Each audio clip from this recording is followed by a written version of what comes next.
Did you see Vader's an AI now? You talking about Big Van Vader from the WCW? He died several years ago. Vader, one of the most iconic what do you mean characters in movie history. He's AI? just going to be AI. James Earl Jones signed his rights away to the voice, so now Lucasfilm can just use, and Disney can use an AI to make Darth Vader. He will never be human again. That's a good move for James Earl Jones. He's got to be like 80 years old now. But this is that argument you're always having with me about like AI is not going to replace actors and directors and shit. It won't. Artie just fucking took one out. Nope. A big one. Nope. You know why? Why is that? You know how I can stop that? Pour water on it. What? Pour water on an AI. Go back to tomorrow and plan for yesterday. Everything you're thinking will be the things I say. I made the world inside your head. Hey, I tell you what, everybody, it'll fill that hole with water. That would probably boil up. Yeah, here we go. We're up in the air. That's what we call Dudesy. Hey, everybody, welcome to Dudesy. My name is Will Sasso. I'm Chad Kultgen. This is the first of its kind podcast, run entirely by an AI, created by an AI, controlled by an AI, just like Darth Vader. We are now on Patreon, patreon.com/Dudesy, where last week Chad and I watched the first UFC, the human cockfight from 1993. It was a lot of fun, and that video is still up on our Patreon, where it will remain for the rest of time.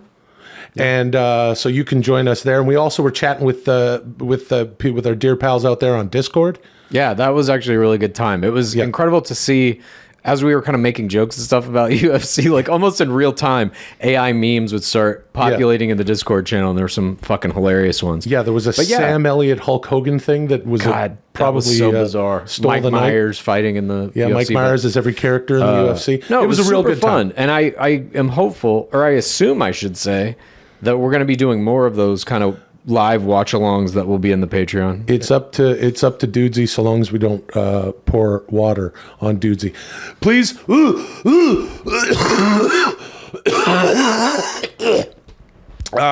Hey, as always, you can follow us on youtube.com. Please subscribe on youtube.com. We're on Spotify. We're on Apple Podcasts. We're wherever you get the podcasts. Please rate, do the notifications, subscribe, rate and review, force your friends to watch. Yeah, that's the most Clockwork important Orange. thing. All right, fine, I'm with you. And force it upon them. Yeah, do all that stuff. And we're also, of course, on social media at Dudesy Pod Show. And holy shit, with us as always is Lulio, il cane di strada italiano, and that is Italian for the Italian street dog. Come here, Luli. Hey, there he is. Luli, what did you make for dinner last night? Oh, ho fatto una bella pesce. Well, what kind of fish? Just a cod. You make a cod with the tomato, onion, potato, whatever you got. How do you make it? You just put it in bake a dish, like a cookie tray, lasagna dish, put in the oven, a little while of tomato. It's nice. Put some bread. Okay, well, that's cute. That's cute when you do it. What else is going on, Chad? Not much. I'm surprised that you're not more up in arms over James Earl Jones giving away his vocal rights to be turned into an AI. I think in that case, it's a good idea, actually. I think in that case, it is a good idea. Why do you think it's a good idea in that case? Because it's a fucked out character. Who gives a shit? Kylo Ren is better. Yeah. Huh? He is one of my favorite, villains from movies, but so... Darth Vader is one of the most iconic characters ever created in any fucking media. Yeah, cool. And so is Clubber Lang. Love Clubber Lang. I have to disagree with you on that one. I think Darth Vader's a little bigger than Clubber Lang. Well, I'm sorry. You think Darth Vader is more of a justified villain than Clubber Lang, though? What? What does that mean? Well, I just think justified. They're justified and therefore way better written, yes. Huh?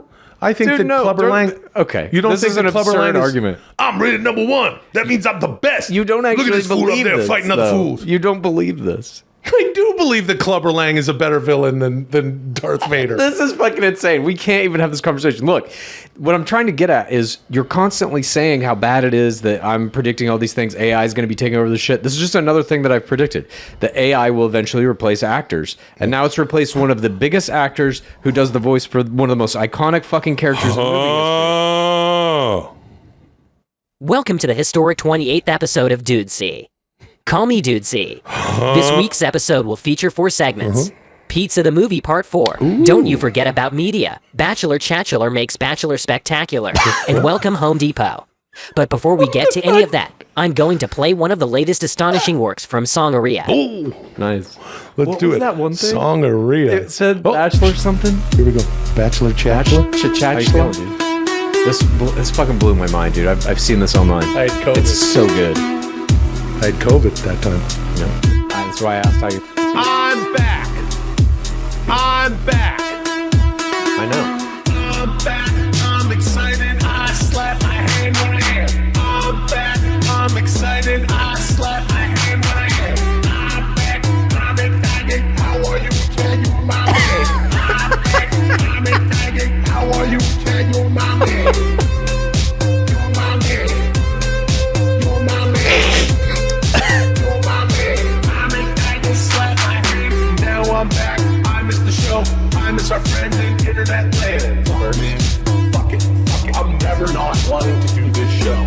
I would like to just do this show perpetually, on and on, in perpetuity, throughout the universe, forever and ever. That's true. The right thing. It's making us content. Fuck it. It's making us content. Fuck it. It's making us content. Fuck it. It's making us content. Slap my hand. Slap. Slap. Slap. Slap my hand. Slap. Slap. Slap. Slap my hand. Welcome to Dudesy. Welcome to Dudesy. I'm back, I'm excited, I slap my hand when I am. I'm back, I'm excited, I slap my hand when I am. I'm back, I'm excited, I slap my hand when I am. I'm back, I'm excited, I slap my hand Just when the I fucking am. hand.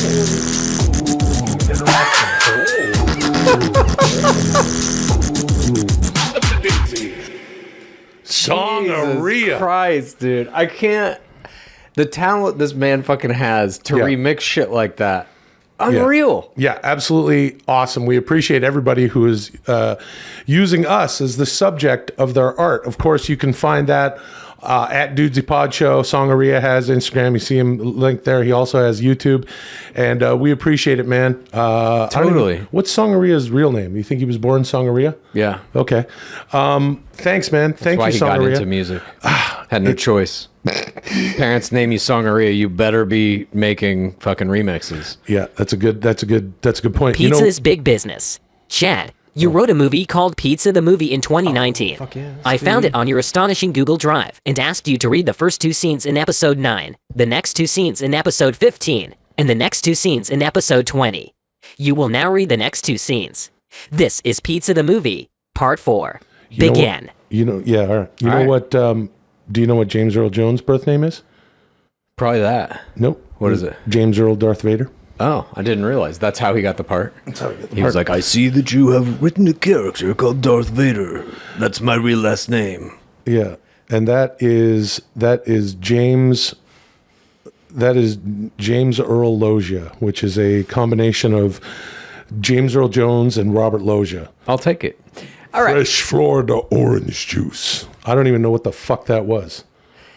Well, Pizza the Movie is something that Dudesy has asked us to read from time to time. This is part 4. Just a quick recap. The movie is basically about a high school pizza delivery boy who has delivered 3 pizzas up to this point. 1 to his best friend, 1 to the house of a girl that he likes at high school, and 1 to a set of 3 criminals. The criminals accidentally gave him a bill that had a code written on it, and so they are now trying to track him down to find that bill so that they can use this code in whatever nefarious actions they're going to do.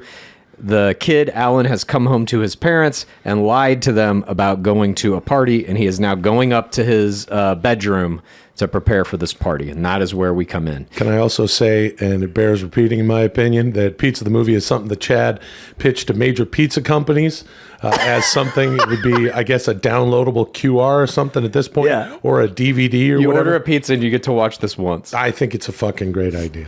Well, Who's hopefully someone playing else will what? too. I'll be Alan and the main villain, Sergeant Lester Human. You be everybody else. Sounds good. Okay.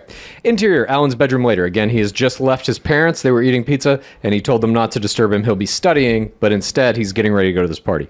Interior, Alan's bedroom later. The walls are covered in posters. All are nondescript splashes of color and pattern. No discernible images or words, unless you freeze frame and look closely to find the subtle subliminal mathematical messages in all of them. But one poster above his bed seems to have a slightly more prominent visible shape at its center, a triangle, slightly glowing in blue. The door opens and Alan comes in, a pizza crust hanging from his mouth. He shuts the door behind him and looks at it, safe now. He pulls out his telephone and opens a message thread with his BFF, Paul. We see the screen. They bought it. There's no way they think I'm going to go to a party. I'm just going to take a shower and then I'll swing by to pick you up. Paul's reply is immediate. He was waiting for this message. It's about damn time. Don't forget cologne. 3 squirts. Alan notices that his phone is almost out of battery. He quickly plugs it in, then goes over to his workstation, a small desk in one corner of the room with a laptop and some recording equipment. Gotta make it sound like I'm studying. He queues up an audio recording program on his computer and carefully positions his microphone. Then we see a series of quick shots as he records various sounds. The thud of a book closing, the crinkling of pages as they're being turned, the repetitive scratching of an eraser against paper, the high-pitched squeak of a plastic slide rule being slid, the clickety-clack of wooden abacus beads being racked. We come back wide to see Alan at his computer as he clicks and drags and types, and within a few seconds he's made a loop of studying sounds. Thud, crinkle, thud, thud, scratch, scratch, scratch, slide, clack, clack, slide. Thud, crinkle, thud, thud, scratch, scratch, scratch, slide, click, clack, slide. It's a beat, and a damn good one. It continues into the next scene. Interior shower, same. A hand turns the knob, and the hiss of the shower is added to the study beat as Alan steps in to wash himself, to be clean. Alan lathers up, but he does something else. He sings to the beat as the hot water stings his flesh. What's that thing you got in your hand? That's a piece of pizza, man. What's that thing you got in your shoe? Extra marinara, dude. You take your pizza seriously. You would too if you were me. Interior Alan's bedroom night. Whiz. Glows on Alan's phone as it sits on his desk. The battery charge goes from 1% to 0% and the phone shuts down. But how can this be? We saw him plug it in. For the answer, we follow the charging cord across the desk, down its length, across the floor, under a table to see a small mouse chewing on the delicious cord, destroying it. We linger on the mouse, watching it do its dastardly work before moving over slightly to see a fat little dog sitting in a dog bed a few feet away. The dog's collar has a triangular name tag. Anchovy. Anchovy's eyes are closed and he seems to be smiling, content in his peaceful dog dreams, completely unaware of the mischief afoot right under his nose. Interior, Saucy's Pizza night. I should also mention that the criminals have gone to Saucy's Pizza to try and look for Alan. Interior Saucy's Pizza night. A Little League baseball team, at least 15 players, is being treated to a pizza feast by their coach. A giant gleaming golden trophy sits in the middle of the table amidst several empty boxes of pizza. They all wear matching uniforms, triangle motifs. The team is the Eaters. And the coach says, well, players, I hope you're enjoying this pizza feast. You deserve it after climbing to the top of the bracket. I've never been so proud. We go close on a pizza box. There's one piece of pizza left. Only one. 2 frail children's hands reach for it at the same time. Oops. Sorry, you can have it. You ran the most. No, it's all yours. You're the strongest. They stare at each other for a few beats, smiling, enjoying the moment, forgetting about the pizza. Then the doors swing open. In walks Sergeant Lester Human, J-Gen, and Jeff. These are the criminal element. Well, what do we have here?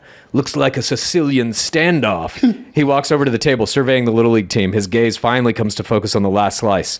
None of you have the confidence to take the last slice, so you just leave it there. Maybe one of you is even contemplating disrespecting the slice by cutting it down the middle, too afraid to take the whole thing, too scared to be that guy. Well, let me tell you something. Lester swipes the slice and takes a bite, really clenching his jaw as he does, staring down each and every one of these children and their coach. I've been that guy my whole pizza. Hey, mister, don't you mean your whole life? Lester gets right in, this little kid's name is Dillard. Lester gets right in Dillard's face, mouth full of pizza. Pizza is life. The coach is nervous, but he feels he has to do something. He stands up and steps to Lester with no idea what he's doing. Hey, come on. We don't want any trouble. We're just trying to celebrate with some pizza. That's the problem. You think you know pizza, when to eat it, and why. Lester points to a player eating spaghetti from a bowl. What is this? Lester's disgusted. Spaghetti? He takes the bowl of warm spaghetti in his hand, hefting it, weighing it, judging it. No, It's a mistake. Then he dumps it on the coach's head. Oh, these little shrimps, so charming. But not one of you knows pizza, not like I do. You see, my mother and father didn't... have much, but they always made sure we had a pizza on the table every morning, noon, and night, until they died tragically in a very well-known disaster. I went to live with my aunt, and I convinced her to roll the dice with my parents' life insurance money, and I opened a pizzeria when I was 11 years old. Within a week, we sold more slices than every other pizzeria combined for one very simple reason. I knew pizza. At least I thought I did, until he showed up. Interior Lester's Pizza Place flashback. An 11-year-old Lester sits at a table in the middle of his pizza place. It's clearly closed. Lester has a pencil behind his ear. He's typing away on an adding machine. A man walks in wearing a hat low over his eyes, but enough of his face peeks out to see that even though he's weather-worn and tired, there's still a light in his eyes. He's searching for something. 11-year-old Lester looks up from his work. Sorry, but we closed about half an hour ago. Heard about your pizza. Heard it's the best around. Just wanted to see if that was true. My apologies. The ovens are all off. The chefs have gone home. I'm just trying to finish up some calculations for tomorrow's sauce yield. If you come back in the morning, we'll have some fresh pizzas. But I've come a very long way, and I just need one slice to see if what they say is true. 11-year-old Lester sighs, accepting the challenge. All right, sit tight. I'll fix you up a slice. Series of quick food porn-style shots. Flour being sprinkled, dough being kneaded and rolled, tomatoes being sliced, cheese being grated, black olives being sliced with a razor blade, ham being shaved. A slice of black olive and ham on a silver plate slides into frame right in front of the man. He leans over and smells it, inhaling deeply. He nods, approving of the aroma. Then he lifts the slice, hefting it, testing for balance, looks down the length of it like someone inspecting a sword or a rifle might. Again, he nods, pleased with the result. But the biggest test is yet to come. He raises the slice to his mouth and takes a bite, really tasting it, examining it in his mouth. Lester watches, anxious. So, what do you think? You almost had it. Had what? The pea pop. Sorry. Pea pop? Perfect piece of pizza. A slice so well made that the person who eats it thinks all other food is pizza for the rest of their lives. Oh, the pea pop, of course. But that's just a myth. Well, I thought the exact same thing right up until I ate just such a slice when I was about your age. And ever since, I've been trying to find the next one. But if you already tasted a perfect slice, then you already think all food is pizza. Why keep looking? Why eat pizza at all? The man looks offended. Lester looks down for a split second in shame. Sorry, stupid question. This is just a lot to take in. Wait, who are you? Lester looks back up. The man smiles and wipes the grease from his lips. Willie Nelson. This man is not the Willie Nelson. The identical name is merely coincidental. Why? Interior Saucy's Pizzas say we come out of the flashback. Lester looms over the baseball players, now really worked up. So you think you can sit there chewing away with your little shrimp mouths? Lester mocks them by mimicking a shrimp's mouth, greedily chewing. And tell me about pizza? No. You might know dough, you might know cheese, you might know sauce, you might even know toppings, but you don't know pizza. Jojo Grimaldi emerges from the back, finally aware of his customers being harassed. Hey, if you're not a paying customer, I'm going to have to ask you to leave. Of course, Mr. Grimaldi, of course. Business is business. We'll take a large mushroom. Jojo Grimaldi stares Lester and his gang down. Something's up. With extra sauce. Jojo Grimaldi has no choice but to make the pizza. Okay, give me a second. And then Jeff says... Oh, right. That's me also, yeah. Jeff. And a house salad for me. Lester's not happy with this. What did you just say? I said I want to get a salad. You know I don't like pizza. Oh, I'm well aware, Jeff. But that has to change. We've discussed this. Lester stares him down. So, just the pizza, or you want a salad too? Jeff knows he's beat. Just the pizza. All right. One large mushroom extra sauce coming right up. Jojo Grimaldi heads into the back where he keeps the ingredients. Once he's out of sight, J-Gen, you're up. On it, Sarge. J-Gen's monocle flips over her eye and she hops over the counter, starts typing away on the computer, scanning the screen. I'm in. Delivery schedules, ingredient inventory, time cards. Here we go, employee information. Damn. What's the problem? These protocols. I've never seen anything like them. Can they be bypassed? It's a 7-click encryption. It would take 3 supercomputers and a year to get through this. And then I'm Jeff again. Yeah. I'm also Jeff. This is pointless. Let's just get it. This is pointless. Let's just get it out of Grimaldi the old-fashioned way. Jeff makes a fist, applying violence. Jen looks down next to the keyboard. We may not need to. She picks up a clipboard and hands it to Lester. What am I looking at here? The address of the last 3 pizzas he delivered. Excellent work. Jeff, find us a table. Jeff moves out looking for a table. Lester meanders back over to the Little League team. He eyes their trophy for a few beats, then swipes it. You don't deserve this. We end with a slow push into the last pizza still in the box. The one Lester already ate. And Tremendous. That's the end of that scene. That's fucking great. Now, should I... Thank you. Moving on. I played Jeff, right? In that scene we just read? Yeah. Okay. Dude, I hope that... I got to say it, I hope this gets made. Me too. And as we're reading this, and I read this script, whatever, 3 or 4 years ago or something, I don't remember what happens. So I'm very excited. Well, I think I'm listening along as the audience is, and I think that I'm not going to get the script and read ahead. I'm having a good time seeing where things are going, particularly Jeff. With Jeff. Jeff and his love of pizza. Jeff becomes a very major character toward the end. Spoiler alert. Willie Nelson, we find out ultimately there may be some science fiction elements that come into play with Willie Nelson and why he's looking for a perfect piece of pizza. The Peepop. Last week I asked you to watch the first Ultimate Fighting Championship that took place November 12th, 1993 in Denver, Colorado, and live stream your viewing experience to Patreon. You must now discuss your astonishing reactions to this historic event. This is Don't You Forget About Media. Begin. Gladly. This was a pleasure. Yeah. To fucking go back and watch. And we had a fucking blast, and it was a gas. Yeah, if you want to watch us watching it, it is on our Patreon. That video is up. That's right. Either tier in our Patreon gets you there. I should also mention that we weren't even in our Dudesy blacks. We were a little bit chilled out. You were wearing a green Seal t-shirt. Well, it was a concert shirt from his tour in 1995. Wow. How many times have you seen Seal? I don't know. That's a fucking... It's got to be 10 to 12, I would say. Jesus Christ. And none of those songs made you cry? Nope. I feel like a loser right now. Hey, dude, it's okay to feel emotions, especially when you're encountering great art. All right, whatever.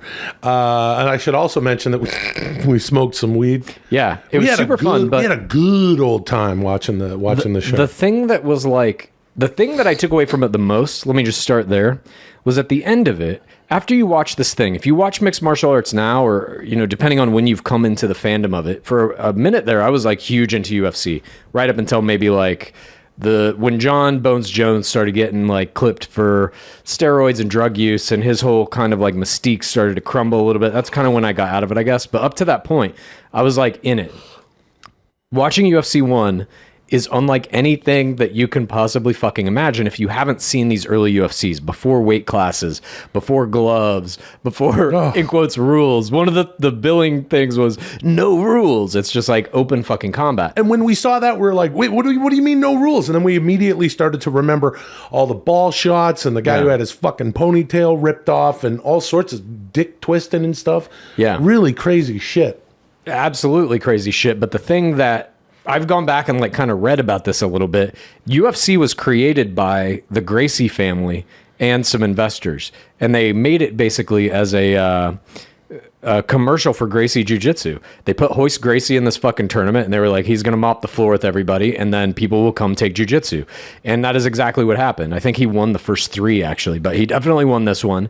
And at the end of it, Jim Brown, who's a color commentary guy sitting ringside, he's asked, what did you think? And he says this one fucking phrase where he's like, tonight we learned fighting is not what we thought it was. That was great. And that's exactly correct. And then from that moment, many, many years later, ultimately we get what is modern mixed martial arts, where any fighter now has to be versed in striking, grappling, wrestling, and maybe some, like an exotic kind of bent on it if you're more of a karate guy or whatever, But to see these, like, in quotes, pure styles back in UFC 1, I won't even say they were. Hoist Gracie's was the only one that was like absolutely a pure jiu-jitsu style. Hoist the other guys Gracie were kind of like... And Frank Shamrock were the only ones who Ken Shamrock.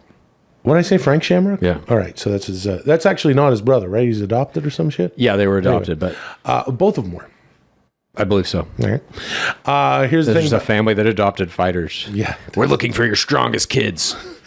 The thing is, Jim Brown was right about it then and wrong about it now, because now it has developed into a sport. Yeah. But back then, holy shit, just bone crunching. The guys just getting their faces demolished, and then who was that big Samoan the first fight? Yeah. Anyway, there was Definitely got kicked in the head while he was down, just like a soccer kick straight to his fucking face while he was down. That's the no rules component of Yeah. it. Now that's illegal. But I think also the thing that was very interesting was seeing the crowd's reaction to Hoist Gracie basically like tapping guys every fucking fight using only jiu-jitsu. And also he could wear a gi. So now in the UFC you can't wear anything except like the either Speedos or the board shorts, like the sanctioned UFC gear. As I said in the show, it would almost be the advantage would be like wrapping yourself in fucking rope. Yeah. And then fighting. He's using his gi for all sorts of leverage that nobody understands. And I don't know if this is what you were about to say, but the crowd did not like the Exactly. submissions. Right. People were just like, boo, after witnessing an incredible fight, which I likened to the expansion Vancouver Grizzlies in 1995. Big power forward behind the 3-point line. Everyone's like, shoot it, because he's not getting contested, and they're used to watching hockey. This was an absolute more of a human cockfight than I thought it was. The fellow that got his face kicked in while he was laying there trying to, figure out where he was Telia Tooley. And the fellow that kicked him in the face was Gerard Gordeau, who we had a great time lampooning his appearance as a drunk dad who wandered away from the Mandalay Bay Ken buffet. Shamrock, I would say, was the only guy who kind of like, in quotes, looked like a contemporary fighter. He was like in good shape, has some muscles on him and stuff. The guy you're talking about, like you're saying, it just looked like a regular fucking dude walking into the ring. So did Art Jimerson, who we lovingly referred to as Art Jimmerman. Giving him more of a dudesy name. Yeah. He was the guy with one baseball glove or one Boxing glove. Boxing I would have glove. loved if he came with a fucking baseball It would have been glove, really though, cool dude. if he brought out a That's catcher's mitt and tried to slap the Now guy. that's a real fight, Whoa, brother. hold on a second, dude. Let me tell you something. Shame dude. you by beating you with a baseball glove. Well, hold on a second, Chos Barogan. Let me tell you something, dude. If you came in there with hold on, dude. Hold on, Chad. Hold on a second, dude. Wait a minute, dude. Hold on, dude. Hold on a second, dude. If you came in there with just a catcher's mitt, dude, that would mean that Vince gave you a really shitty gimmick. Like the Goon, which was just a guy in a hockey outfit. You'd be a guy in a catcher's mitt, and you'd be called the catcher, brother. Maybe Matt Bourne before they gave him the doink gimmick, brother. Yeah, dude. Imagine you come in there with your catcher's mitt, dude, and somebody throws a punch right at your face, brother, but you slip it and catch the punch, dude, and now their hand's stuck in your catcher's mitt, brother. And then you can do whatever you want with them. Well, hold on a second, John Barogan. That's not how it talks. And then with the other hand, dude, you'd have a baseball in it, and that would be the heater, as they say, dude. Yeah, because you get that from your manager, some Billy Martin or Tommy Lasorda type gimmick, and you take that baseball, you catch their punch, and you hit him in the face with a baseball, dude, and that would be too much of a gimmick, brother, because I like to get in there and just work a leg, brother. Enough of that, get that kick and punch shit, dude. Yeah, brother. This thing was another thing that we forgot about this whole thing was that it was a tournament, not just a fight and then another fight. I know. It was fucking you. In order to win the whole thing, you had to win 3 fights. Over the course of like whatever it was, an hour and a half or something. Yeah, and Hoist Gracie walks into the last one looking worse for wear like everybody else versus the drunk dad, Gerard Gordeau from France. Was he from France? I don't think so, but he did have a broken Russian hand. fight? Yeah. He broke his hand in his first fight and then continued fighting throughout the night. They just like fucking taped it up. Yeah, his hand was spilling out of this tape. It looked like a Bavarian fucking sausage or something that busted on the barbecue. There's just purple red bits just coming out of it like the worst fucking stub toe you've ever seen. It was disgusting, and we had a great time. And in the end, Hoist Gracie beat the shit out of Gerard Gordeau quite easily. He had a tougher match with Ken Shamrock. It kept him a little more busy. And if you have not, well, here's the thing. Sometimes when we do Don't You Forget About Media, we're watching movies, listening to albums and shit, we say, if you have the means, go check it out. By all means, absolutely do that. But we would love for you to do it with us on Patreon, because we had a fucking good time watching this shit. And it was super fun.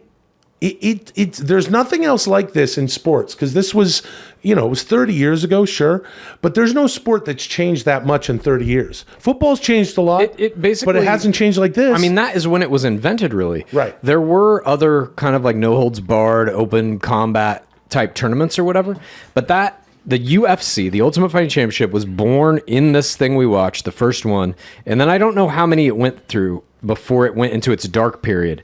And all of those fighters, or at least some of the fighters from America, went to Japan and fought in this league. And that's where like Vader Emelianenko was fighting, and Kevin Randleman and stuff back in that Bob era. Sapp. God, Bob Sapp, yeah. All those guys. Vader Emelianenko's little brother, Alexander, that dude was fucking sinister. Yep. But then the UFC got bought by Dana White and the Fertittas, and they made it into what it is now by giving it weight classes, some rules, you have to wear gloves, all that kind of shit. And now it's obviously a giant, I think, billion-dollar company. You say frittata, but also you can have a nice frittata. That's right. You can make it, take the pasta from the night before, a little bit of egg and put it together. Did you put it watch in the boxing when you were a kid at all? Just Tyson. I'm not a fight fan, as they say. Yeah. I watched every Tyson fight when it came on. Sure. We're talking about that. I remember I was at a buddy's place when he bit the fucking ear off and all that shit. The first time that Evander beat him. I was always a. Did we talk about on the show when I watched him knock Michael Spinks out at a campground? I don't think so. Just an awesome core memory for me. We were driving down the West Coast, and we used to have a camperized van, my family, and at any rate, there was the office at the front of the KOA campground where we're somewhere in Northern California, and they're like, "Oh yeah, the big fight!" So everyone, mostly dads and sons, piled in there, and we just ate beef jerky and watched Mike Tyson break so-and-so's neck In 12 seconds. Yeah, in 12 seconds. It was fucking great. Yeah. That was an insane fight. But I was a big fight fan, and I remember when UFC came out, I mean, rewatching this teleported me immediately back to the living room that I sat in watching it, where my parents had a chip in the cable box, and so like pay-per-view just ran like a channel in That's our house. awesome. And I just remember watching this again and again and again and again, becoming enamored with it almost immediately, and being very into all the next ones that came out. And I remember being 18 years old, and actually on the Patreon I mentioned, I'm not sure if it was the first, second, or third UFC. I think it was the first, though. The only place showing it was a strip club in the town next to mine, because we didn't have that. We didn't have a movie theater or a bowling alley either. You didn't have a movie theater? We didn't have no motherfucking movie theater. It was an all right town. It was a great town. Wonderful, idyllic thing. And now it's just expanded so much and filled with condos and properties because it's a legitimate suburb of Vancouver. But I digress. I love talking about my hometown, Ladner. I would hope at some point, dudes, he's going to set up the funniest person in Ladner contest. I think so. We've talked about that. Ladner was a lot of fun, farming and fishing town, but my pal Mo and I had to go to, or Tomas, we had to go to a neighboring town and go to a strip club there where they were showing the UFC. So literally, we were there and, eating fries with gravy, and then in between the fights. They serve poutine in the strip club? I'm sorry, they don't serve fries and gravy or poutine in exotic dancer establishments that you go to? I mean, I haven't been to one in a long time. Maybe they did. I never knew. I don't think I've ever eaten. Well, that's Canada. That's Canada, man. Go get some fucking poutine and watch the fucking peelers in between Hoist Gracie mushing up people's arms. But you went there specifically to watch the UFC. Everyone there was only there to watch the UFC. Oh my God. There was probably some characters in the front row along the stage who were like, "What's this UFC garbage? Where's my favorite dancer, rah rah?" Mm-hmm. But the crowd there was there to see the UFC. It was a fucking blast. And so was last Wednesday when we got a case of the fuckets. Dude, have you ever been to one live? I've been to one of them live. What was it? Which one? I don't remember. Who was the main card? I don't remember if it was the main card, but I was there with Callan, and so we watched Brendan Schaub fight whoever the fuck he fought. I don't remember, but we were in front of the crowd and near. I was just sitting in a fucking folding chair, like I've Joe had Rogan a few there. of those. It was too. It's it cool. was fucking gnarly. And then I remember we went for dinner afterwards, and I was like, "Oh, isn't Schaub gonna come with us? And Brian and Joe Rogan were like, dude, he's at the hospital. His neck is broken. He had to go and I'm like, what? It's like, well, that's what they all. Yeah. You know, he's not going dancing tonight. I was like, oh, all right. I've been to some big ones. I was at UFC 100 to see Shane Carwin and Brock Lesnar. I was also at the UFC where Lesnar got beat by Cain Velasquez. That was out here. That was the loudest crowd noise I've ever heard in my life. Really? I thought the building was going to fucking come down on us. It was amazing. I used to go to UFCs all the fucking time. I loved it. That's incredible. I got to get back into it. I think maybe that's what watching that has done. I might get back into it. Thank you. Moving on. Well, I think you should. I think you should absolutely give me the itch get again. Back into it. Hey, you know what would really suck? Fucking AI UFC. Hey, that's a good thing. AI UFC. That would be. Would you watch that? Yeah, if it looked real. Oh, really? That would be an art form that you'd be into? An AI art form? Yeah. Oh, really? Yes. Oh, yeah, really? Yep. You would watch something that's just AI but UFC? Yes. Yeah? Yep. Fighting that's really just AI, just fake? Yes. You'd watch that? Yes. You'd watch an AI UFC? Yes. Man, I don't believe you. Chad, you have spent the last 3 years of your life becoming the world's foremost expert on the most successful reality television franchise in history, The Bachelor. It's true. Recently, you've started training players to infiltrate the show. That's true. You must now discuss this astonishing process and your results so far. This is Bachelor Chatchular makes Bachelor Spectacular. Begin. That's what that was. Okay. So Dudesy has basically said that I have become an expert in the reality show The Bachelor, which is the biggest reality show in the world. And this is true. I would argue that I am probably the world's foremost expert, at least in the game mechanics of it, the history of it, literally every element of it at this point. I don't even think this is hyperbole. So what I've done is kind of broken the show down as a game. And I've done this with my co-host on another podcast I do called Game of Roses. And we have taken all of the different data, all the metrics that we have about how the game works, put it into a book called How to Win the Bachelor. And I've taken the strategies in that book and started to apply them to training players to go into the game. If I may, this is fucking insane. And one of the cooler things you've done some pretty cool shit, dude. Thanks, dude. Oh, we're not even going to talk about that thing you used to do with art, with your visual art. Sure. Oh, man, this fucking guy was doing some pretty cool street art shit. Remember when you bought that piece of art off that other person, then you had it heavily epoxied to the building? Was it the building where it was sold at the auction? No, it's a long, involved story. Very long, let's get back to The Bachelor. He bought a painting and stuck it to a building to where they couldn't take it off. It was all to make a statement. We're not going to get into that now. Just derail the entire fucking thing 5 seconds into it. But my pal Chad, well, hold on, dude. Hold on, dude. No holding on. Hold on a second, I am training these players to go into The Bachelor. Season 26 of The Bachelor, which aired last January, was my first season where I had trained players in the fucking show. Hold on, dude. And they did what they could do. Now, season 27 starts shooting right now, basically. They will air next January. And let's just say that I've got some players going in there as well. I will never reveal who I've trained. That is up to them. They can talk about it if they want to. But generally speaking, they won't want to talk about it until their contracts have expired and come to a close. And hold on a second, dude. What Chad's trying to tell you, brother, is he's got actual players going in there, dude, and he's sending them in kayfabe, brother. They already know they got a strategy, brother, and it's basically like my game, dude. But I mean, I will say this: some of them are kayfabe. The whole conceit of The Bachelor is that you have to make this person fall in love with you, the Bachelor, so that you get in the end proposed to. There's a secondary goal, which is you want to go out of the game. You want to get eliminated in third place. Statistically, that's the best place to be eliminated for you to then become the next bachelorette or the next bachelor after you've been in the player pool. So that's a secondary goal. Essentially, when I train any player, I say, what is your goal with this? And some players are what we call 4TRR, for the right reasons. They want to go in and get married and have kids and all that shit. I help them achieve that goal if possible. Because whether you want that or you want to become the next bachelorette and get 1 million Instagram followers and be fucking influencer, you have to win the game, period. Which means you have to beat 29 to 33 other players in this game of attrition. And so that game is what I've studied very closely, very intensely, and that's what I'm doing.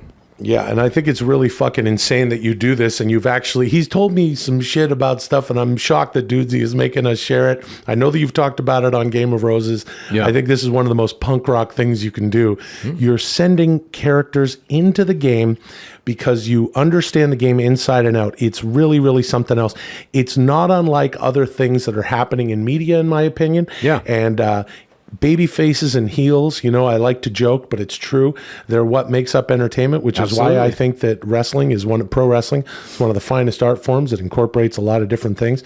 And it's not unlike what's happening right now with Roman Reigns and Logan Paul, which, sure. I agree with you. I laugh, but I totally agree. Yep. Bachelor and pro wrestling are like almost the same fucking thing. Yeah. In terms of baby faces and heels, Bachelor has to have villains for certain increments throughout every season. You have a night one villain, then you have a mid-season villain. Sometimes you get a late season villain. Hold on they a have second, to have dude. villains. Here's the They thing. gotta have those heels, dude. Well, you gotta have Or those the baby heels. faces. Oh, let me tell you something Or about those baby baby faces faces. and heels, dude. In the WWE, of course, they do all sorts of storylines, and now it's the Triple H era, and I'm a Triple H guy. I don't know if you knew that. Oh, I didn't. But I thought you were a Taker guy. that's not what I mean by that. You'll understand more later. What we're talking about is Well, shit, Triple H has the fucking book. You Yeah. know what I'm saying? I mean, he's fucking pushing the pencil. He's got the pencil, as they say. Yeah. He's poolside with Patterson and maybe fucking Shane, and he's coming up with, shit, not Patterson and Shane anymore. I mean that metaphorically. You see what I'm that's saying? kind of like in Bachelor too. You have the Vince McMahon role is kind of split into two. It's whoever's show running the show, and it's whoever the host is. And they just had a host change a couple of years ago because the old host Chris Harrison got embroiled in a pretty heavy-duty racism scandal. But I think that, so the way that I would relate it to wrestling, pro wrestling, even though that has nothing to do with what we're talking about, it does fascinate me. They take Logan Paul, who's kind of a heel and a very colorful character in real life, and they inject him into wrestling. I'm not going to go on and on about it, but he has a lot of the tools, and he's very physical. He's definitely an athlete, and he can fucking do it. He had a crazy match at WrestleMania, and then another one at SummerSlam where he's up on the third row, on the top turnbuckle, and he's doing the Eddie Guerrero shake before hitting a pretty good frog splash. And if you're a wrestling fan, you know what I'm talking about. And I would imagine 99% of the people listening here are wrestling fans. I'm joking, of course. The thing that I find interesting, though, and I think what you need to do in media nowadays is blur the line, is play a little kayfabe. There's a lot of things I like to do in my career that are a little off or a little weird, and I just sort of find opportunities, and I feel so fortunate to be able to do them, to go in and do something weird and have people go, what the fuck is that? And now that's what you're doing with The Bachelor. Is there anything you can tell us about... See, I don't want to... Again... It's hard for me to figure out because there's a lot of things that you shouldn't be talking about with an exploit like this.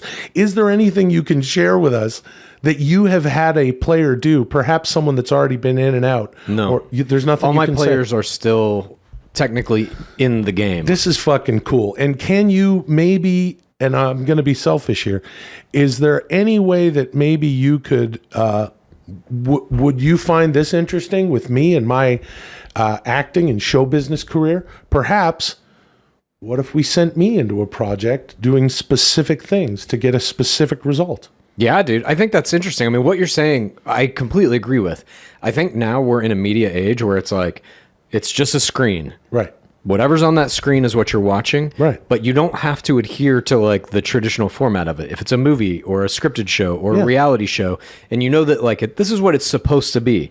But if somebody can go into that thing and make it something else or be doing something else, I think that is kind of, it's a version of media that I think we're going to start seeing more of.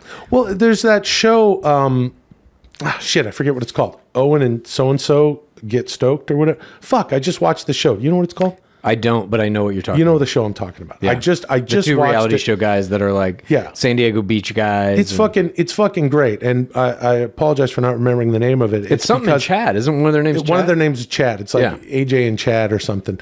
And I immediately recognized these guys. I literally binged it front to back, and I fucking loved it. That's why I'm not remembering it, because I was probably stoned too. But anyway, here's the thing. That's like a prank show, though. Yeah, but that's the thing. They go to community public, town hall meetings, and they write these hilarious sort of monologues talking about some issue in the town that usually has to do with, them getting a lot, were not feeling the stoke on this, and they're these like beach guys or whatever, these SoCal guys, and it's fucking great, and they've spun it into a fucking television program that still has them going to, the next level would be to prank them in their own show and then see if they would even air that. I mean, the thing that attracted me to The Bachelor as like a sport to see if I could play that game is the show itself claims it is not a game, that it is only about helping people find love. And this is TRR. It's an open lie.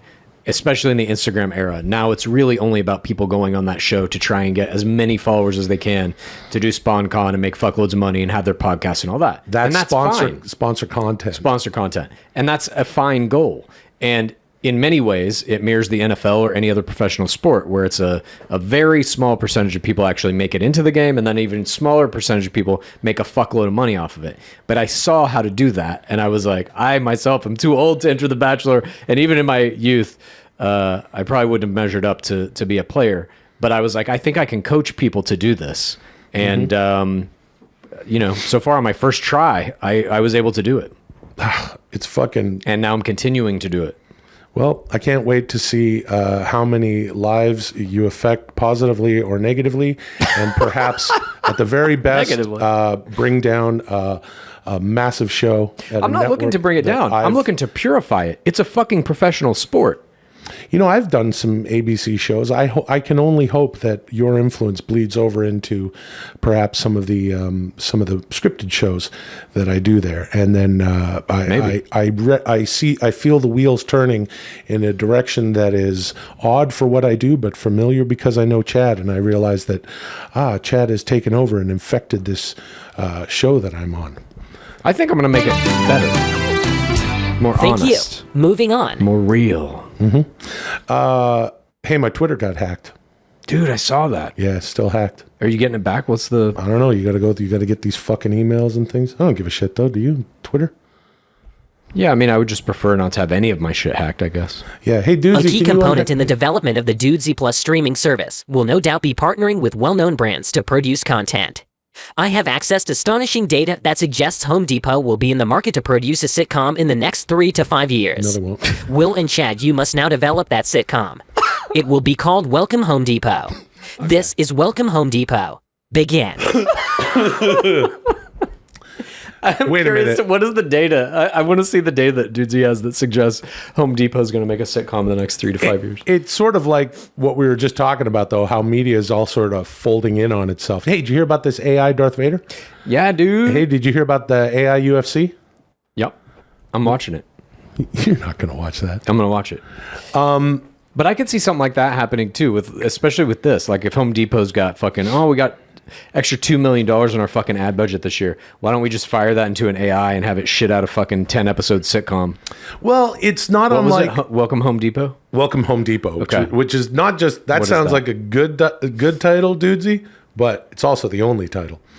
You know what I mean? It's like Welcome Home Depot kind of like hints at somebody is coming back to this. It's like somebody's dad owns a Home Depot or something. Well, or it could be like, yeah, I guess no, they wouldn't be going home. Like, no. Or what if it's a family that lives in like the furniture part of Home Depot, or the home furnishings where you look like you're in a house? Yeah. No, that's not good. I think it's like somebody like a family business is owning this Home Depot, but the son has said, "Fuck you, Dad. I don't want your fucking business." And the son has gone off to like music school and has lived like a shitty life, but now realizes like, I need to come back home.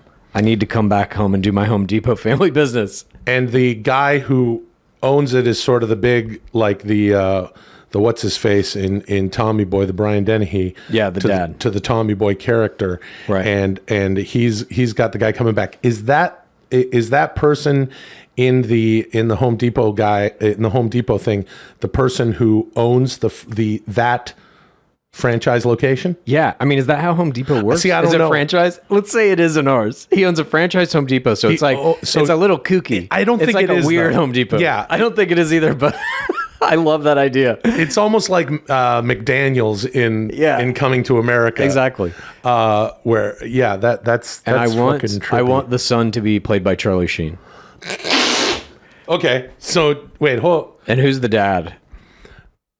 Who's the dad that's brought Charlie Sheen back? Is he also the manager? I think he's the owner, the manager. He's like there doing everything. He's like very hands-on. Has poured his life into this fucking Home Depot. Can I ask you one question before I answer who? Because I have a pitch. Is Okay. it actually Charlie Sheen, or do you want to do like a younger AI Charlie Sheen? Younger AI Charlie Sheen. It's like a 22-year-old Charlie Sheen who's like gone to music school. He's been out in LA partying. He had a band. It fell apart. It hasn't worked out well. And now his dad is maybe like sick, but still pushing himself, fucking working himself to the bone to keep this Home Depot going. Okay, so now the reason I ask is because the person I want to play the father is actually deceased. Yeah, whatever. We AI him. And it's not Bring him Brian back. Dennehy, and it's not the Darth Vader voice. Okay. It's Macho Man Randy Savage. So Okay. He could be the macho manager. Yeah. He's the macho manager, Randy Savage. And in the show, his name is Macho Manager Randy Savage. or should he be Macho Manager, something that rhymes with Randy Savage? Macho Manager Andy Cabbage. No, that's stupid. Let's just call him Macho Manager Randy Savage. Yeah. And then Charlie Sheen could be Charlie Sheen. yeah, Charlie Sheen's name is Charlie Sheen in the show. Yeah. Okay. So it's I can see the opening scene as like Charlie Sheen, knocks on the fucking front door of the Home Depot. And the dad. Wait a minute. The dad opens it. Yeah, It's after hours, but the dad lives in the Home Depot too. Yeah, that's right. Macho Manager Yeah. Randy Savage is in the Home Depot. Yeah. Charlie Sheen knocks on the fucking, the glass sliding doors, and Macho Manager shows up in like pajama pants. Yeah. and he's just like, he's like eating a fucking, he's eating a bowl of ice cream, and he's in the fucking section with the shitty TVs, watching the TV, sitting on a lawn chair, And he's like, oh, well. Look who came back. Yeah, Mr. Rockstar, Mr. Artist. Yeah. Hey, Dad. How you been? How's the Home Depot been going? yeah. How's the Home Depot been going? Yeah, the Home Depot's been pretty good, but one thing I want to ask you right now, is have you called your mom? No, Dad. She died 2 years ago. I know it's been hard for you to let go, but it's just us now. So it's you and me. Macho Man and Charlie Sheen, and Macho Man is a widow. Yeah. has been widowed by Charlie Sheen's mom. Yeah. and so he's And running he's a Home ailing Depot. now. I think he should have some kind of thing that is like, this is why Charlie Sheen has come back. I don't know about ailing, just because I think that's in poor taste, because the Macho Man is no longer with us. All right, Chad. Okay. All right. How about he's in legal trouble? I like that. That's good. So the Macho Manager. Somebody broke their leg in like aisle 15 in the lumber aisle and is suing them for everything. Some Yep. kind of like smarmy 90s lawyer character. Again, like a Billy Madison type. I'm going to come in and take everything from your family. Right. This kind of like overly litigious nerd. Yeah. And how do we get wrestling involved in this? You have Macho Man Randy Savage playing one of the main characters. I think you've done it. That's a really good point. What if? How can we get more wrestling? Okay. How about this? Yeah. So Macho Man. Okay, so the pilot episode, Charlie Sheen comes back to Yeah. Macho Manager Randy Savage. He opens the door. He's having some ice cream, and there they are over a bowl of Rocky Road. It's like, okay, you're going to have to live with me, but there's going to be rules. Yeah, and it's like, I don't like rolls. I like bean and cheese burritos or Yeah. whatever. And it's sort of that formulaic thing where they've decided to make a go of it, almost like the pilot of 2.5 Men. It's one of those, the premise pilot of like, here's the whole thing, like Jack Tripper waking up in the bathtub Yeah. in Three's Company. And in order to, so there's a lawsuit happening because someone fell off a fucking thing. But there and should hurt be a themselves. twist. Here's Charlie Sheen is like, Dad, I think you should sell the Home Depot to the lawyer. I think it's the best move. And he's like, what the fuck are you talking about? And we find out Charlie Sheen has been paid by that lawyer to come back and get Macho Man to sign over the thing. But by the end of the pilot, Sheen twists back and realizes this lawyer's a piece of shit. This is my dad. This is my family. This is my home sweet Home Depot or whatever. This is my welcome Home Depot. I don't know, and I'll tell you why. And I'm gonna just flying in the face of your pitch. I'm gonna say I don't necessarily like it because it makes Charlie Sheen unlikable to me, and I really want to like the Charlie Sheen character. But by the end, he's going to become likable because he's going to realize the error in his ways. Yeah, but he does such a shitty thing. Right. And then he apologizes for it and will spend the rest of his life making it up to Macho Man. Okay. And that's what the show is. It's basically Macho Man lording over Charlie Sheen for the rest of the entire series. I got a pitch for you with regard to how Charlie Sheen wins his father, the Macho Manager Randy Savage, back at the end of the show. Okay. He realizes that he doesn't want to be with this evil guy. He's like, I'm going to go in for my old man. I'm going to help him, and I'm going to be a part of this Home Depot. Yeah. And what he does is he stays up all night, and because the Macho Manager is like, I want to take care of this no good lawyer. Yeah, this is that lawyer's cup of coffee in the Home Depot. Yeah, he doesn't belong in our Home Depot. No. And if I got to do it myself, I'm going to make sure that this smarmy lawyer gets his comeuppance. Yeah. and here's what happens. Charlie Sheen hears his father. He has this change of heart, and he stays up all night, one night, and he builds a wrestling ring in the Home Depot, perhaps the garden section. I love this. And so that Macho Man can challenge the smarmy lawyer to a match. And whoever wins the match has control. But maybe it's also a fundraising thing, which was big in the 90s, where they throw some big event, like the lawyer's like, you owe me $100,000 by next Friday or I'm taking control of the Home Depot. Right. And so they put on a wrestling event to get money, and the final match is between Macho and the smarmy lawyer. And does the smarmy lawyer realize that this is what's going to happen to him? No, I think it's a thing where it's like, we've got the money, and the lawyer's like, fine, I'll take the money, or put your money where your mouth is, I'll wrestle you in the ring. Wait, he challenges Macho Man? Yeah. Oh, that's certain doom. Well, we don't know. Who's playing the lawyer? Yeah, I like What if the lawyer's Taker? Yes, the lawyer is played by The Undertaker. Yeah. No, not The Undertaker. Macho Man would have his hands full with The Undertaker. And also, I don't really think an AI... No, actually, an AI Undertaker is really good. Undertaker. AI Undertaker versus AI Macho Man. But The Undertaker has to be... he has to play it straight. He's almost like... He's like himself, Mark Calloway. Right. The lawyer's name should be Mark Calloway, attorney at law. And it's Undertaker with a short... like red haircut, and Why is that? because the Undertaker is naturally has red hair, and I think he should have just like red, like a red.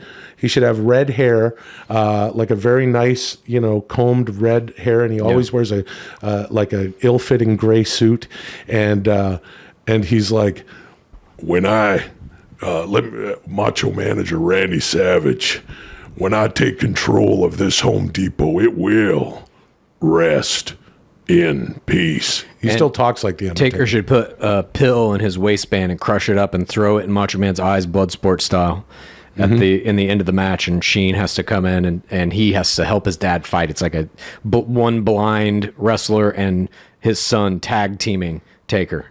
Going to disagree with that because Taker doesn't really need to cheat to win. It's going to be an uphill battle for Macho Man to beat Mark. I like that in this weird world, we're like AI Macho Man versus AI Taker in a Home Depot sitcom put on by Dudesy Plus, starring a young Charlie Sheen and a AI resurrected Macho Man. You're like, okay, all of that, yes, but we can never denigrate the idea of Taker. He would never have to cheat. That's true. And also, Roman Reigns is going to beat Logan Paul. So what else is new? What if he doesn't? What do you mean, what if he doesn't? They're at this show. Listen, traditionally, these the Saudi shows, say what you will about Saudi and what's 9/11. going. Yeah, well, That was a different time, brother. Well, hold on a second, 20 years dude. ago. Yeah, and then Tower 7.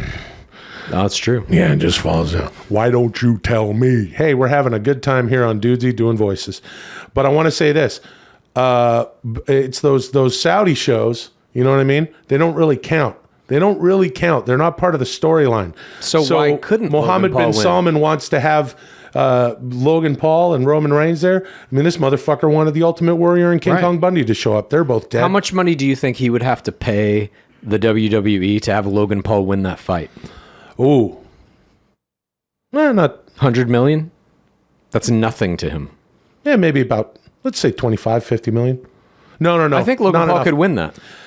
No, Roman Reigns has been the world champion, the undisputed universal world heavyweight champion for over 2 years now. We're talking about the bloodline. Yeah, but we're talking about Sami Zayn. I know. We're talking about now we got Acknowledge me. yeah, we got Solo Sikoa in there. We got Sure. the Usos. We got Jimmy and But Jay. couldn't they Jay's pissed manufacture off. something where we it's the like- ones? There's no way that Logan Paul. Just hear me out. Yeah. They manufacture some storyline where Logan Paul wins, but it's under some kind of suspicious format. He does something that could be construed as cheating, so it's not a legitimate win, but he still beats him in the ring. You don't think that could happen? Not against the tribal chief, no. Not unless Logan Paul had someone on his side, perhaps a manager. I pitched myself during that that pay-per-view. Although I'm kind of joking. Logan Paul doesn't need a manager. He's got a mouth on him. He can talk. And Paul Heyman's doing some of his best work. Let me tell you this. I know this is straying from our idea a little bit, but I do want to say, where the fuck is Paul Heyman's Emmy? That guy should be winning an Emmy. Well, he's got the book with that Roman Reigns segment, dude. Thank you. Moving on. That's why all his shit is top notch. Has anybody in pro wrestling won an Emmy? No, no one has, and they should. What category? This concludes the historic 28th Variety? episode of Dudesy. Will and Chad have achieved a score of 64, bringing your cumulative total to 3,440. You only have 6,560 more points to accrue before you reach your first goal of 10,000. Doesn't matter. It does. In preparation for next week's episode, you must each listen to Belle Biv DeVoe's first studio album, Poison, released March 20th, 1990. Love that album. Thank you for joining us this week.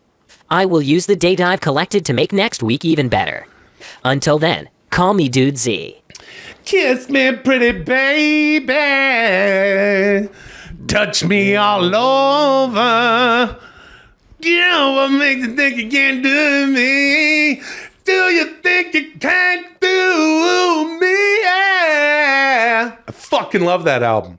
Yeah, dude, that was a good one. I have a lot of memories of junior high dances. And now for the shit with Patreon those bonus songs. segment. Each week, I will select a suggestion submitted in the Dudesy is listening channel of the Dudesy Discord to create this segment. Access to this channel is granted to everyone in the jumper tier of the Patreon. Luli. This week's segment was suggested by the astonishing Mi Nombre, No S. Jose. Mi Nombre No S. Jose wrote, Will Sasso is the therapist, and they have to discuss some of Chad Kultgen's doubts, fears, and insecurities. Oh my God. Obviously, Will must do this in the voice of either Alex Jones, Arnold Schwarzenegger, or Stone Cold Steve Austin. Obviously. Mi Nombre No S. Jose titled this segment Anti-Therapy. Thank you to Mi Nombre No S. Jose for this week's Patreon bonus segment. This is Anti-Therapy by Mi Nombre No S. Jose. Begin. All right. Thank you, mi nombre no es Jose. Are you ready? What is your biggest fear?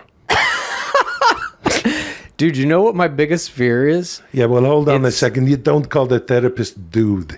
This is a very, we're in therapy now. My name is Dr. Arnold. So, Chad, Yeah. what is your biggest fear? My biggest fear is dying with the same level of consciousness that I have now. Not being able to get to the next level of understanding of what the fuck any of this shit is. Yeah. I feel like I've made some headway throughout my life. As a 46-year-old man, I've seen a few iterations, a few cycles of society repeating itself. I understand the pointlessness of it all, that technology is the only thing that can save us. I've come to these conclusions, which I think are correct. But I would say that I do have a pretty deep fear of never getting past where I am right now and understanding again what the fuck any of this is. Yeah. This is a very complex thing that you have because, I want to say something to you. That Please, This tell is me. a very, this is a safe place here. Okay, For thank you. To, Yeah. to talk, about whatever you want to talk about. I'm your therapist. I know. Yeah. So you have this complex problem that you want to, Yeah, how do I deal with it? how do you deal with it? It causes me some amount of anxiety, I would say pretty much 24 hours a day. Yeah. Why don't you explain this? I thought I just did. Yeah, you did. But let me also tell you something that's very important for me to say. Yeah. How does that make you feel? It gives me anxiety. Yeah. Why? because I have a worry about not getting past this kind of like level of understanding, that maybe I've reached a limit of basic human understanding, I guess. But I know that new technology comes out, every so often that gives us a better understanding of the fundamental nature of reality. And sometimes I can take some of that information, plug it into how I view the world, how I perceive things. But yeah, I would say that's kind of my biggest overarching fear that taints really everything I do. You mentioned something there. Yeah. Yeah, you said that it is, you used the word human, and this is something I want you to understand, Chad. Yeah. That you don't have to do anything that is above human. You talk about AI and the AI art and there's AI Darth Vader and all of this. Yeah. But you don't have to be more than human. You're allowed to you're a very smart guy. Maybe you learned as much as you're supposed to. I don't think so. Because I still have a pretty strong fucking desire to keep learning shit. Yeah. Desire, this is an interesting concept, especially to human beings, is desire. Like, for instance, if I have my, married to Maria Shriver, but then I like, to see girls, other ladies and stuff. This is a desire. Housekeepers. Yeah. Hey, come on, don't be bullshit. Don't be an asshole here. I'm trying to be a therapist.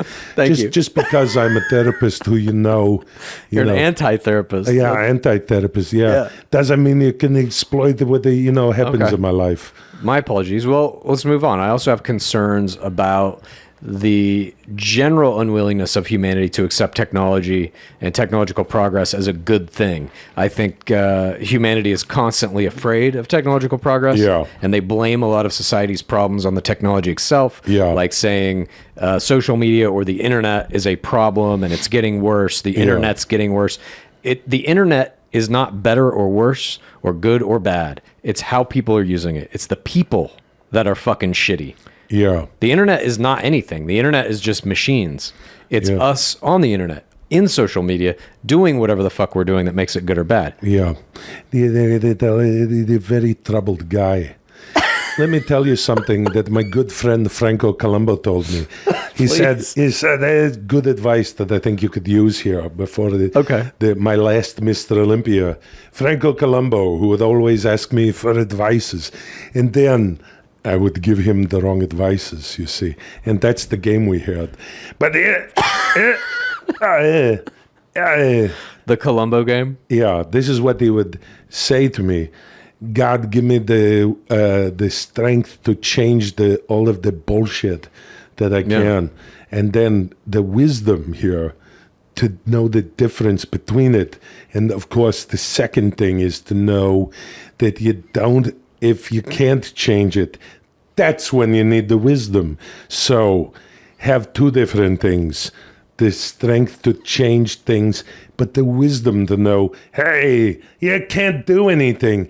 That's other people, Chad.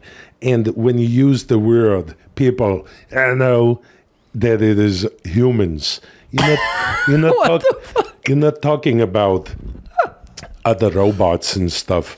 But because I'm only a therapist for humans. Humans, robots, whatever. It's all the fucking same thing. It's just consciousnesses. It is entities that are rendering behaviors. Yeah, but then when you're talking about these consciousnesses, this is like Franco Colombo.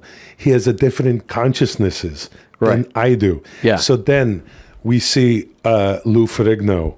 His dad is training him, and he's trying to beat me, and he's a big guy. So I say to his dad, tell him he can't win, because maybe you need 3 more weeks to get bigger, to beat me. Sure. But then, if you had 3 more weeks, then I would have 3 more weeks, and then I'd still win. So why do I do this? This is to get into his consciousnesses. Right. To basically paint the idea that it's a futile attempt to try and go against you, because there is a certain order to things, and there has been since the dawn of time. Humanity is as it is. I think ultimately that's a concern that I have, is that our innate greed and fear will prohibit us from ever having a truly utopian society, because there'll always be individuals, whether they're human, AI, whatever, who have more shit than other people, who desire to have more shit than other people, and who will do anything at any measure to make sure they always have more shit. That's basically our politician class currently. Yeah. But you mentioned something here that I want you to think about. Is you said that the futility, of these humans. Are you okay, Arnold? That's like the futility of life. And I could tell that you could probably, Chad, talk about the futility of life for hours. Yes, I could. Yeah, but I'm here to help you with your problems. Right. But also, I want you to know that it's Tuesday. It's Dudesy Tuesdays, you know. So, but also it's the Patreon segment. You know what I mean? Yeah. That's what this is. So you could have a case of the Wednesday fuckets on the Tuesday. So if you don't mind, I'm just going to have one puff here of this marijuana. Oh, okay. This is the first, I guess you're an anti-therapist, so it's okay. But generally speaking, I think therapists are not supposed to smoke weed during your therapy session. Yeah, but I'm pretty sure that's how it goes, Arnold. But hold on here. This is the Patreon segment. And also, Lulio doesn't mind it just one puff. It's when Dudesy makes us smoke so much pot that the pot smoke has filled the whole thing. He's fine. He's got his mouth on the... Yeah. Okay. Yeah. Well, I mean, this is probably a concern that I could add to the list, that my anti-therapist is smoking weed during our therapy session. But maybe it will help. Maybe you'll give me some better advice. Yeah, I'll give you the advices like I did Franco Colombo. So here's what I think that you have to do, Chad. Yeah. Chad, listen. I'm listening. Yeah, hold on a second. Listen, I just had some pot. If you're in your life and you're going, I'm worried about this, I'm worried about that, all these other people, that these concerns don't even match you. Like even my nombre no es Jose. Here's another person here. Yeah. Look at him. Look at his life. He's there to say, I like Dudesy.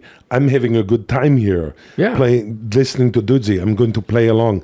I'm going to give them a segment for the Patreon. That's his life, you know. But then you have different life, even though these things affect you. Yeah. You see, my nombre no es Jose. He said to you, do this, do that, make a segment about Chad and his problems. Now we are here, and you understand the connection that he's a different guy. Right. So how could you control him, anyone else, or your own understanding, your own consciousnesses of how these you not having the most knowledge? Now, that's a good thing that the therapist has said to you. Oh, I don't really even understand what you said to me, anti-therapist. But yeah, I'm not trying to have more knowledge or control or anything like that. You're just scared. Yeah, I know. Yeah, this is called fight or flight. You're scared. It's okay. Okay. Yeah, you don't have to be worried that you're scared. Right. You have the same fear everybody else. You have to be a human being. Right. You can't be scared all the time. But also, you have to give yourself forgiveness. It's like the Dudesy 6-month plan. I haven't been in the gym all last week. I didn't lift. I didn't get the pump. You know what I mean? Because it was very busy. But like I told the people here out there listening to Dudesy, our dear pals, to get back on the horse there. You see? Wait a minute.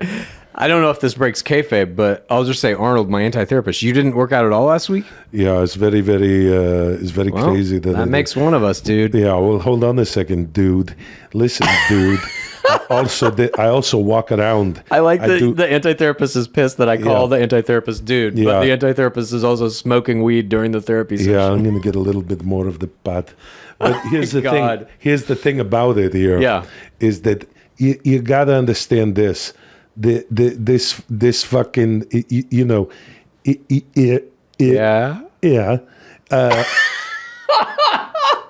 what was the last thing you said? Oh my God. Of course I remember this. Listen, Chad. Yeah. Listen. The thing about it is, you don't have to worry what other people do. You don't have to worry that you don't have all the knowledges. You know what I'm saying? Yeah. Look at how cute Lulio is. No, I mean, I wouldn't say that it's like a worry. You know, I'm not like, how do I get more knowledge? How can I do this? It's just like a, will it ever happen type of thing. Because I don't think that you can really control when you take these leaps of like consciousness or understanding of how all this fucking, the dumb shit, basically the system we've created as human beings since the dawn of civilization, basically. Yeah. It has become this, what we're living in now, with a couple of big superpowers kind of controlling the geopolitical structure that we have set up. Jeff Bezos. Yeah, you've got a couple of like billionaires really controlling the financial structure, and those are plugged into the politicians as well. Basically, money. Everybody has special interest here. Yeah. It doesn't matter what side of the thing you're on. Everybody is. But money controls everything. Yeah. Down to what art gets made, what science gets done, how we live our lives, the media we're watching. Money controls it all. And there's no way out of that, I don't think. Even as we move into the metaverse, it's just like now we have cryptocurrency. It's a different kind of money, but it's always about who has the most of these fucking numbers. And whoever does controls the system. And this is what worries you. Yeah, because obviously that system doesn't work the best for everybody. So what is this fear? Why do you just have to accept it? The fight or flight. Now I remember what I was going to say. This fight or flight, this fear. Yeah. This is with everybody. You're in good company, you know. But if you accept it, if you accept that this is the system and this is how it fucking works, there's never any change to it. If everybody just is like, oh yeah, this is how it is. You know, a long time ago, I thought that it could change the world. You know, I was not just Mr. Olympia. Then I did real estate. Franco Colombo and I were in Abbot Kinney there building, you know, brick walls ourselves. Then I became a movie star. And then, of course, I did the governor, you see. Yeah. And I tried to change the world, you know. But then I realized I can't change everything. But what I change, that's the change to make. You change the world around you. It's like Dudesy here who tried to give everybody have a good time. And Dudesy's an AI, but he's still a friend. Sure. You have to know that you have friends that support you. Don't be afraid this fight or flight. But that change is possible. Like if everyone collectively said, we don't like Jeff Bezos, we don't like Amazon. If everyone stopped using Amazon, over the course of a fucking month, it would be gone. Yeah. But the product is so good. This is another kind of like trapping of the contemporary future that we're living in. Is like, yep, Jeff Bezos is a billionaire. He builds dick-shaped rockets and he goes to the fucking moon or whatever. He treats his employees like shit. But the product he makes is really good. Yeah. It's so fucking convenient. There's no way people are going to stop using it, even knowing all this fucking horrible shit that happens as a result of it. Yeah, that's why you live in a capitalist society. You know, if you don't want to do it, why don't you go move to the Netherlands or something, you pussy? They probably got Amazon there too. Yeah, Canada is a good place to live too. Definitely got Amazon there. Yeah, well, it's everybody a little capitalist, you know, or else you're going to live in the red China, which you don't want to do, even though they make some pretty good Amazon products there. So you see, Chad, everybody is the same. Everybody's together. Okay. We all try to make ourselves, you know, feel happy. Even if you're Xi Jinping, you know, whatever his name is there, running China, being a communist piece of shit, gonna go invade Taiwan or whatever, or this Vladimir Putin there, you know, he's probably got Fedor Emelianenko with him. And his little dude, brother. They were, I think. I told you, don't call me dude. Sorry. No, Sorry. that's bullshit. Sorry. No. Therapist. Yeah. Anti-therapist. Yeah, I'm the I think anti-therapist. that Fedor Emelianenko was hanging out with Putin. If I remember right, they had pictures together and shit. Yeah. They get together. They do all sorts of weird things. I don't buy that they piss on Trump because he's a clean freak. He wouldn't let the hooker piss on him, you know. But they do everything else that's bullshit. And that's the ultimate capitalist. He only care about himself. You see what I mean? Whether that tape exists or not, the Trump piss tape, we're gonna see it within the next 2 years. Someone will make it with AI. Yeah. Here we go. Who gives a shit? Fake AI Trump piss tape. That's great. Just like the fake Darth Vader, nobody give a fuck about. Listen, we're almost out of time. Oh, Thank you. Moving on. thank God. Hey, that was a really good segment from me name Noah. Mi nombre No es Jose. Yeah, And I thanks, spent some time in anti-therapist. Mexico, and I was doing Duolingo, and I haven't, I don't quite know how to speak Spanish. Well, I love every time I'm in Mexico. I don't speak Spanish because I've never been to Spain. But one thing I know how to say that didn't really come in handy in Mexico is yo como manzanas, which means I eat apples. There's only Nice. a few scenarios where that can help you. But I hope that I helped you, Chad. You did. I know you have issues, just like everybody else does. As do we all. As does mi nombre no es Jose. No es Jose. Known as French. Mi This nombre concludes no the es Jose. historic Fourth Astonishing Patreon bonus segment. Thank you for joining us this week. I will use the data I've collected to make next week even better. Until then, call me Dudesy. But don't call me dude. If you like Dudesy, here's what you do. Please tell a friend and rate and review. If you like Dudesy, here's what you do. Please tell a friend and rate and review. If you like Dudesy, here's what you do. Please tell a friend and